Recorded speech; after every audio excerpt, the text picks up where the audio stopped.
Okay, so Bezras Hashem, tonight we're going to be continuing with our series of Shirim, Entering the Sea of Wisdom, on the Goyin and the Tzaddik, Rav Yitzchak Meyer Morgenstern Shlita's weekly teachings. And as usual, there's so much to choose from. But what we're going to focus on is one of the most remarkable and perhaps most historic elements of the Rebbe's teachings right now, which are the Shirim that have been published weekly on the Sefer Torah Chacham. Now, Taurus Chacham from Rav Chaim de la Rosa, we've spoken about a few times.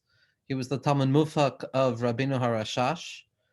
The Taurus Chacham, if the Rashash is, physics, then the Taurus Chacham is quantum physics. If the Rashash is mathematics, then the Taurus Chacham is applied mathematics, right? The Taurus Chacham is kind of taking the teachings of the Rashash, multiplying them into so many incredibly innumerable categories, creating what seems to be more distortion, more confusion, more details, more particulars. But ultimately, the entire purpose is to break the klal and the general principle open into as many particulars as possible so that each and every particular can then be shown to contain the whole within it. So what we have done is we've taken the whole and broken it up into infinite fractals of itself, with each part containing the whole. Very similar to what we spoke about when we spoke about the avoid of the Baal Shem Tov HaKadosh, when the question was asked to the Baal Shem Tov, Keitzad matchilin la'avodas Hashem, how does one begin to serve HaKadosh Baruch Hu? And the Baal Shem Tov said like this, and he threw himself off of a very high cliff, and he fell down and he shattered. And the Misharis who was with the Baal Shem Tov ran down the mountain to see what had happened to his master. And to his surprise, what he found is that, yes, the Baal Shem Tov had shattered into a million little pieces, but each and every piece was the entirety of the Baal Shem Tov itself. That in spite of our assumptions that when you break up the whole and that light of the whole, we tend to fear that we'll find the darkness of particularity and distortion. But what our tzaddikim teach us, al pirazei hayichud, according to the secrets of unity, is that the whole and the part are equal. So all that happens when you break the whole up is you find innumerable expressions of the whole itself. The Taurus Chacham was such a significant and is such a significant tzaddik in the world of the Rebbe, to the extent that the Beis Medrash itself is named Taurus Chacham. Now, one of the reasons given for that is because the Taurus Chacham has a particular shita in terms of kavanos during Shnas HaShmita, and in other areas as well, by Sfiras HaOmer.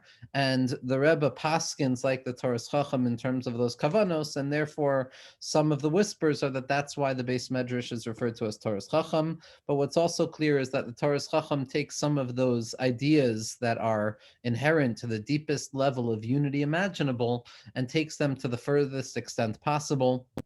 And that's, again, one of the reasons why the Rebbe is so mekushar to the tzaddik, the Taurus Chacham.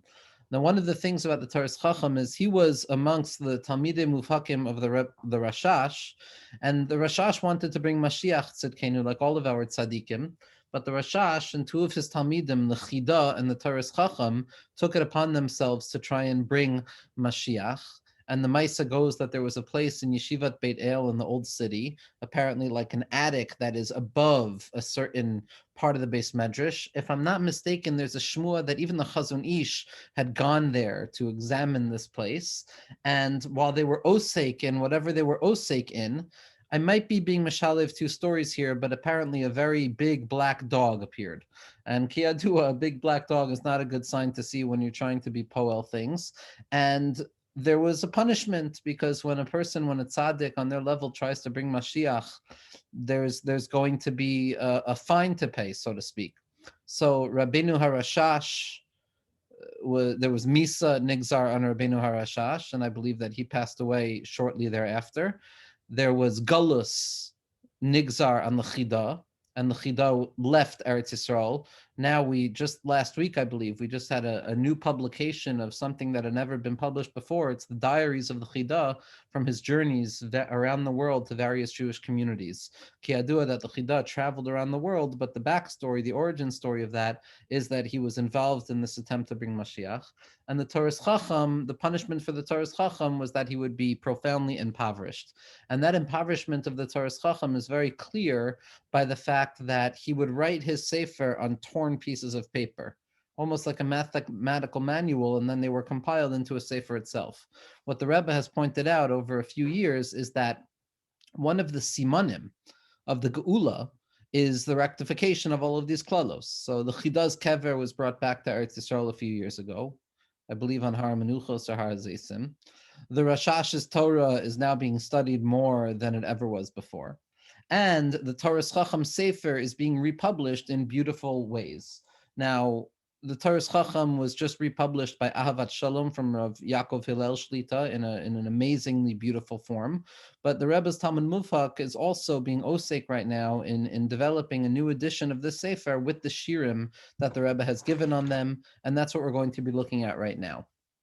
So, Bekitzer, and we're going to get into some details over here in order to kind of get to the crux of the point.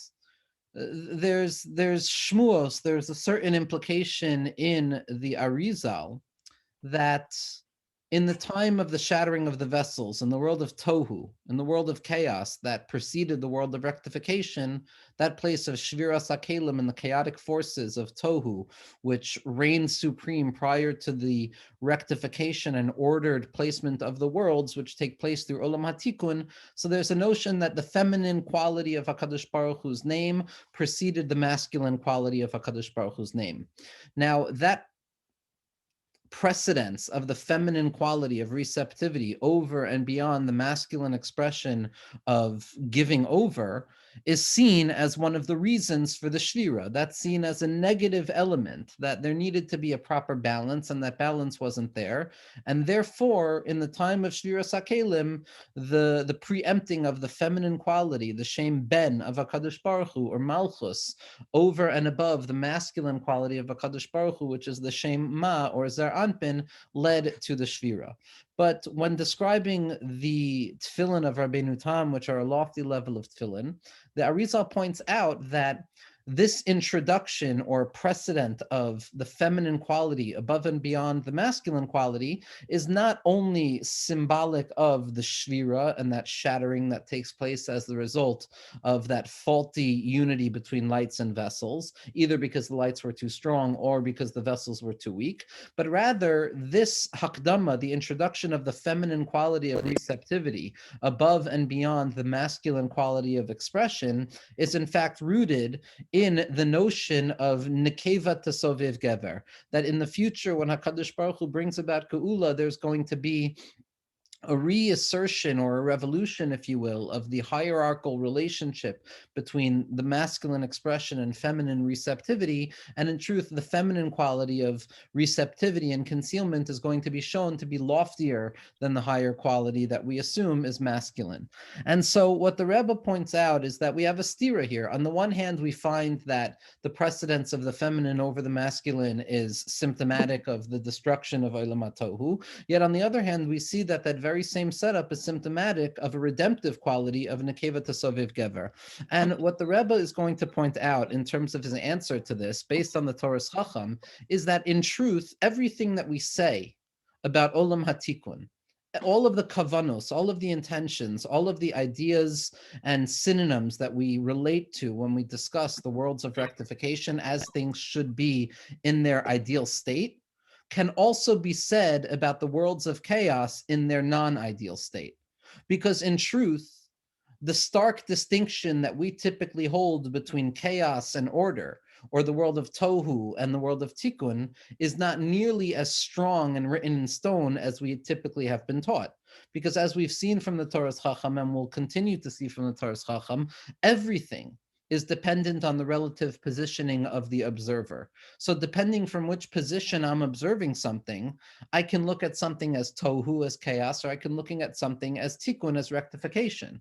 And because everything is in truth built by the same DNA, and good and bad, light and darkness, both contain the same elemental powers of HaKadosh Baruch Hu's unbridled unity, except they manifest differently.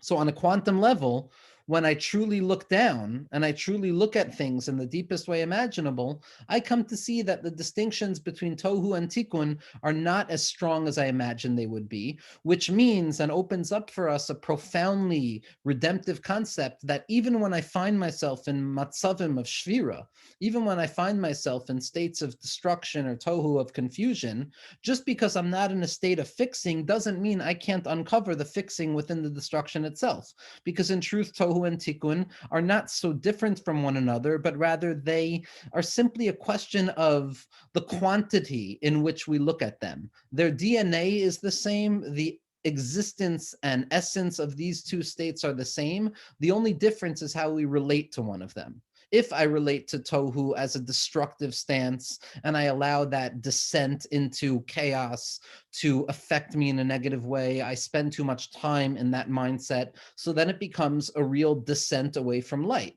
But if I just dip down there to renew my investment into Avodas Hashem, so then I have the capacity of transforming that fall into an ascent.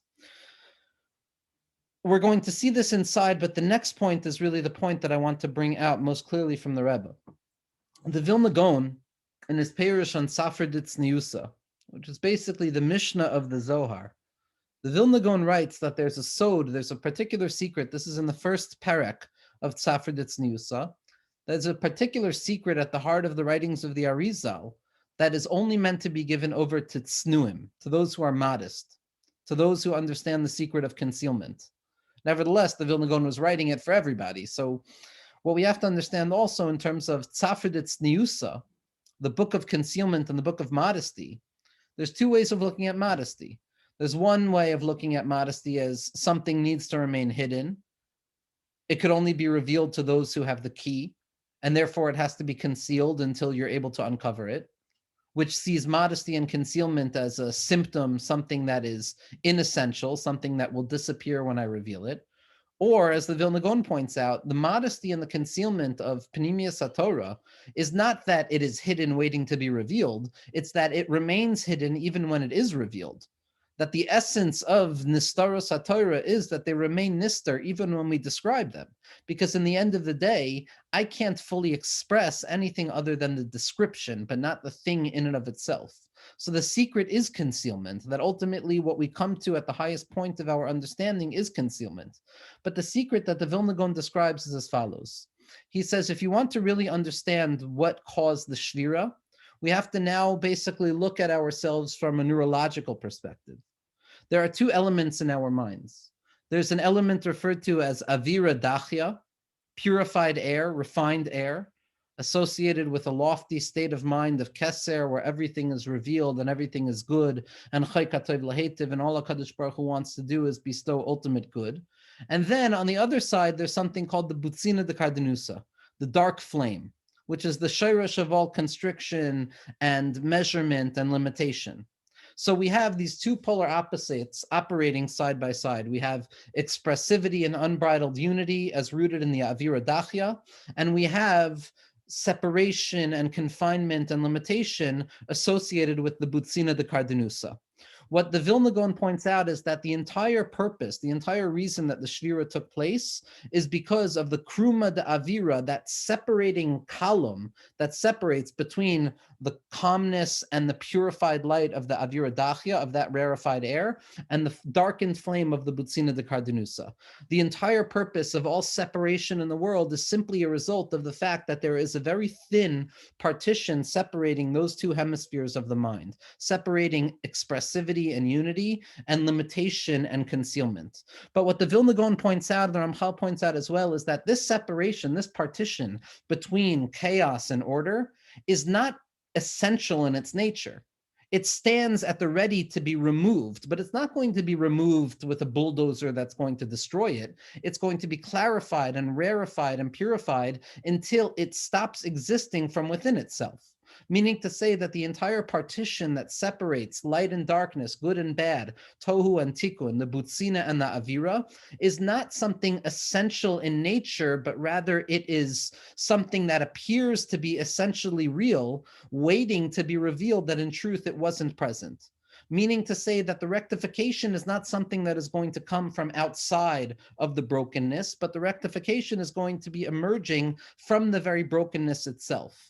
That in the future, we're going to be able to retroactively look back and say that in truth, all of separation between chaos and order and light and darkness was simply a figment of imagination, which stood at the ready to always be mevutal. V'chol ha'omed lihibatel kebatel dami, and anything that stands at the ready to be nullified is considered on a certain level at the present moment to be nullified. We learn this out by lulav ashera, for example. A person cannot use a lulav from an ashera tree because the svara of the Gemara is kesuse mechtashure, that the Torah says that an ashera tree, because it stands at the ready to be destroyed, its shear does not exist, even though it still exists. So we see something exists, but we say that its shear doesn't exist. The fact that it stands at the ready to be destroyed already applies to it the halachos of non-existence. And the same is true with regards to the partition that separates light and darkness. Because it stands at the ready to be revealed in the future, there's a certain way of looking, this deep secret, which allows us to see it as non-existent in this moment, which now allows me to look at tohu and tikkun, chaos and order, as not two separate entities in my life, but rather a singular entity that demands my way of focusing on it. And I don't have to move from darkness into light in order to uncover light. I could uncover the light that is already inherent within the darkness and reveal that darkness itself is light as well. And the Rebbe says as follows: V'amnan b'hamavur b'divrei Rabbeinu b'shmaisin, based on what the Taurus Chacham and the Rashash are explaining in our sugya, that everything that we say about the world of rectification can also be said about the world of chaos, about the world of darkness. The depth of the matter is as follows: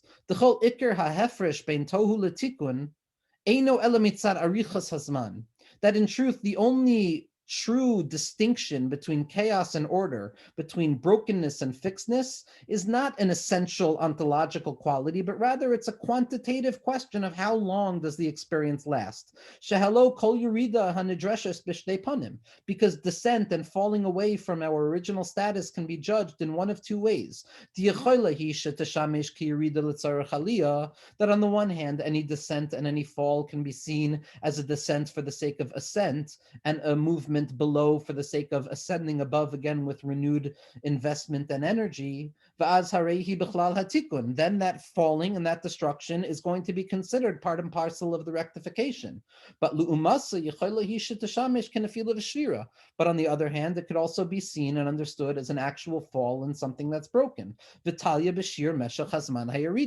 And in truth, the only thing that actually qualifies the status of that fall is the amount of time that we experience in that fall.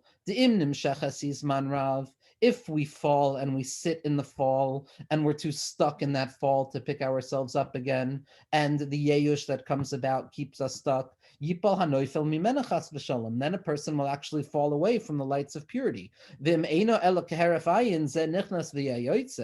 if I properly understand what it means to fall, and that all falling is simply for the sake of getting up again, and I don't wait, but I use my zrizas to get up again with new ferocity, at that point, it's a descent for the sake of an ascent. Just like any descent away from clarity, which is meant to cultivate desire for the sake of drawing something further down. And the same is true with regards to Misa.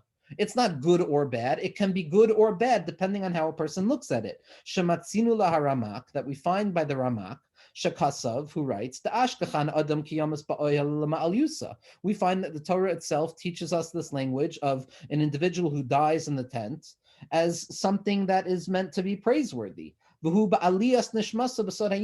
a death that is the ascendancy of the spirit, a Mesiras Nefesh, a giving over of the self, not a death as a descent into the darkness of death, but a death as a renewal of life in a deeper form. And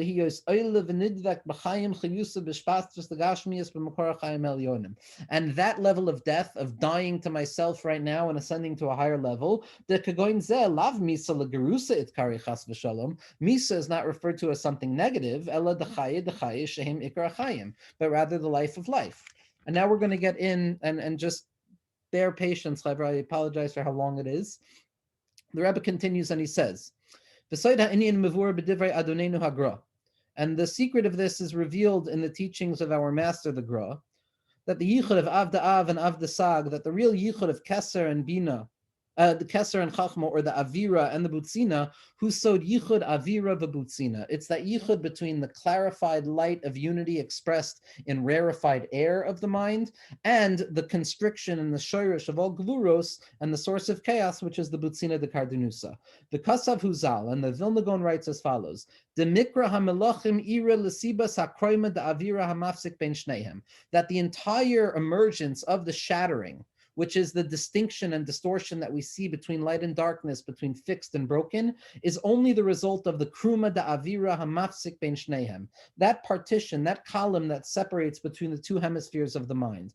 Ula Is lavo yizdache hakroma beofen sheshuv lo yeh choitzes ben shneihem. And in the future, the Geula will emerge in a way that chroma, that column, that differentiation will be rarefied. It will erase itself and it will negate its own existence to the point that there's no separation between the two of them.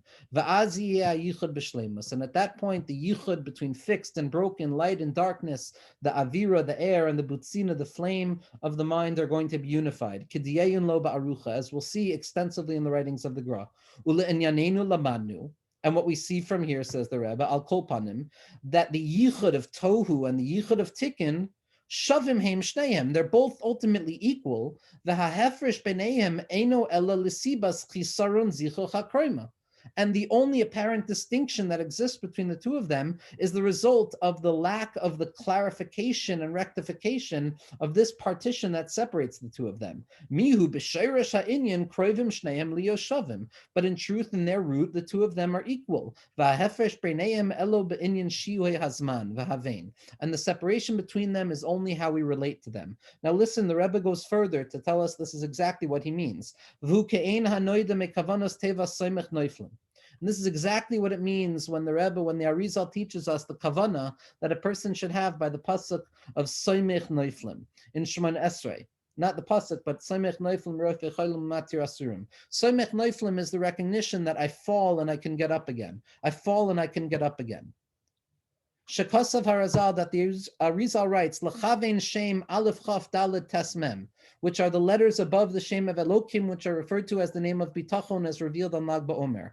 That's the Shem of Katnus Sheni. So what we see is that Soimech Noiflim, even though I'm falling, I still have the capacity to judge that fall through the lens of bitachon. And instead of falling to the lowest place imaginable, I can arrest my fall and find the secret of bitachon that exists within the fall, teaching us the relative nature of falling. That falling does not have to be judged as a complete fall, but rather I have the ability to choose how to view it. And sure, it's a fall, but I can choose to see that fall as something that reveals a deeper element of light. Ve'hein hein divrei Rabbeinu b'shmaisen, and these are what the Rashash and the Taurus Chacham means.